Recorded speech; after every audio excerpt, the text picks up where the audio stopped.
What if I told you the version of yourself you've accepted as reality is nothing more but a ghost? A collection of neural pathways and memorized emotions keeping you trapped in a prison you didn't even see. In the next few minutes, I'll reveal the exact 4-week protocol that'll help you break free from self-sabotage and literally become someone new at a cellular level. Stay until the end to discover the surprising quantum truth about why most manifestations fail and the one shift that will change everything.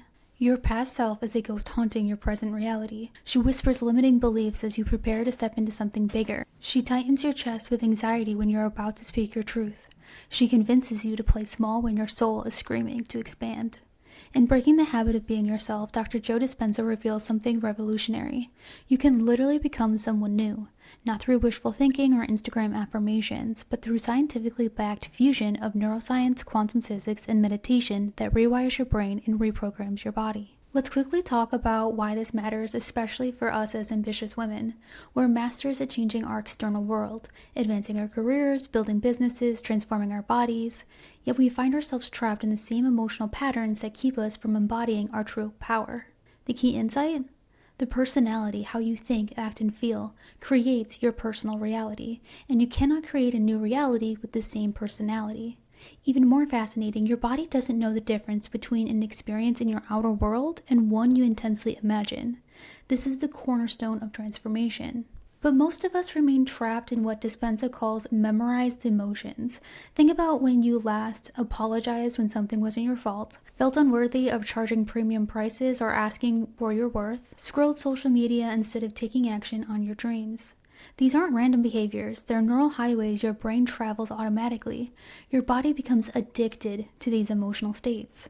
Now let me walk you through what I call the Goddess Alchemy Protocol. 4 weeks to literally embody your highest self. Week 1 is sacred recognition, unveiling what needs to change. Week 1 is about getting crystal clear on what specifically you want to transform. Not vague wishes, but identifying the precise emotional states, thought patterns, and behaviors holding you back.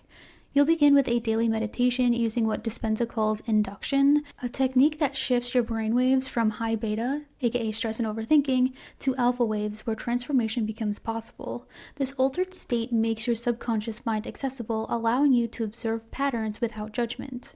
The physical practice is simple but powerful.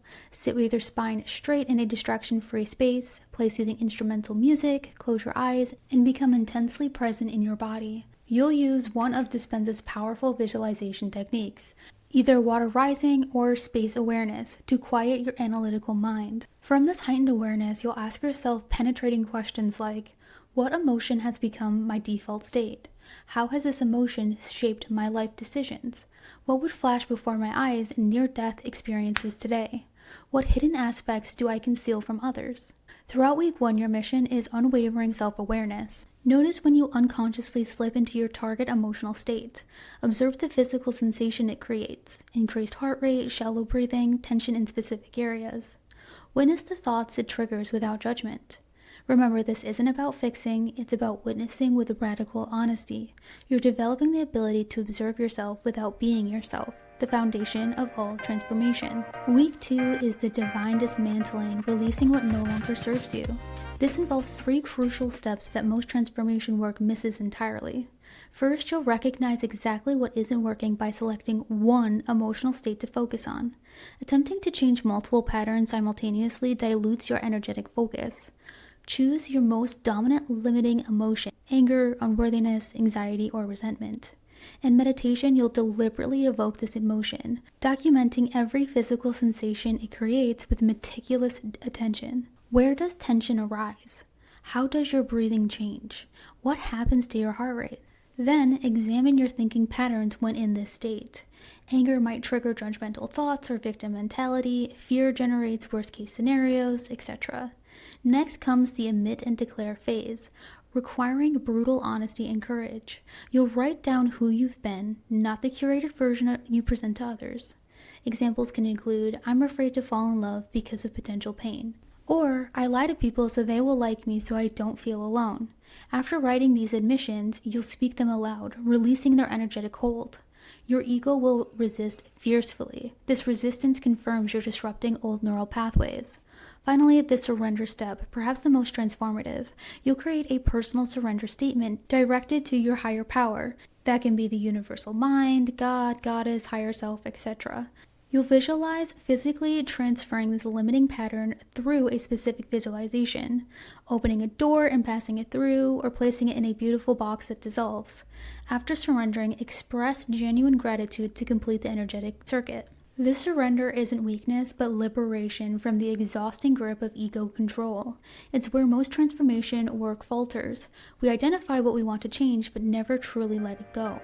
Week 3 is where you develop the superpower of catching yourself before falling into old patterns. You'll begin by observing, aka becoming hyper-aware of your triggers and automated responses.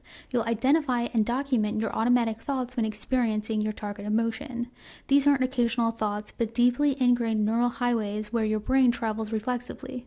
Examples include thoughts like, I want to quit, or today is a bad day, so why bother, or I'll never make a difference. Beyond thoughts, you'll identify habitual actions this emotional state triggers.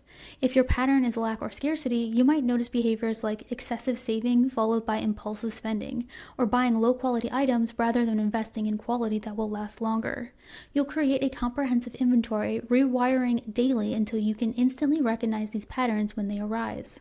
Next, you'll practice the reminding step, consciously reminding yourself these patterns are no longer you. This involves regular mental rehearsal of specific aspects of your old self that you're releasing.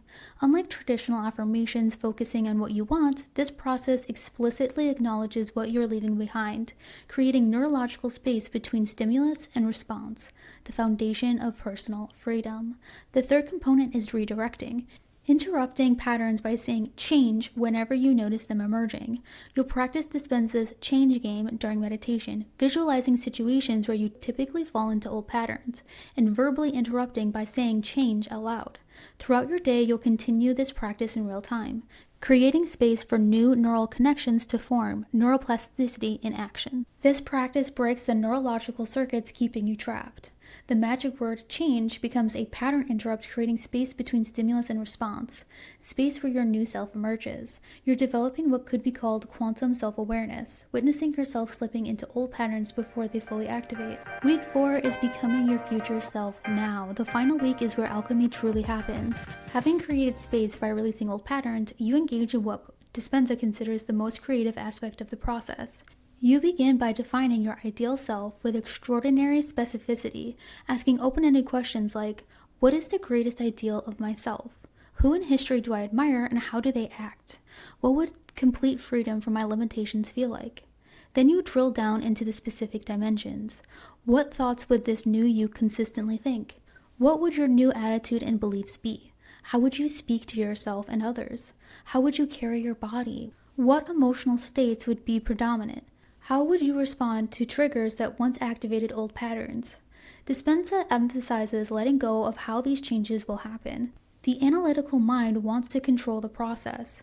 True transformation requires surrendering the how while maintaining crystal clear about the what. Next, you'll experience the sensations, emotions, and thoughts of this future self, transcending conventional visualization. Instead of merely seeing your future, you'll generate the exact emotional signature of already being this person. In meditation, immerse completely in the visceral experience of being your ideal self. Notice how your breathing changes, how your posture shifts, how your facial expressions transform. Feel this new state with such intensity that your body cannot distinguish between imagination and reality. When this emotional state becomes sufficiently intense, you'll open your heart and express gratitude as if this new reality has already manifested. This gratitude signals tells your body the future event has occurred, collapsing time between desire and manifestation. Finally, you'll practice embodying the self daily until it becomes your new baseline. Each morning in meditation, generate the emotional signature of your new self with increasing intensity. Then plan your day as this new person. How would my ideal self approach today's challenges? What choices would she make? How would she interact with others? Dispenza warns that boredom often arises during this phase. Take this as evidence of success. Boredom indicates your conscious mind wants novelty while your subconscious is effectively integrating new patterns. When the practice becomes boring, you're approaching the tipping point where new neural networks becomes automated. You're not just seeing your future self, you're becoming her by generating the exact emotional state she would experience. By generating these emotions independent of external circumstances, you create what quantum physics calls collapse of wave function, literally changing the probability of future outcomes by altering your energetic signature now. The brilliance of this approach lies in its integration of science and spirituality. As you align your thoughts, feelings, and actions with your highest self, you literally become a new person, with new neural pathways, new hormonal responses, and new energetic frequencies. This is true manifestation, not magic, but scientific result of becoming the person who already has what you desire. Remember, the universe doesn't reward those who desire transformation. It responds to those who have already transformed. Become her now. And if this resonated, you can join our Goddess Energy Collective by clicking the link below to join our Facebook group. And tell me in the comments, what emotion are you ready to transmute?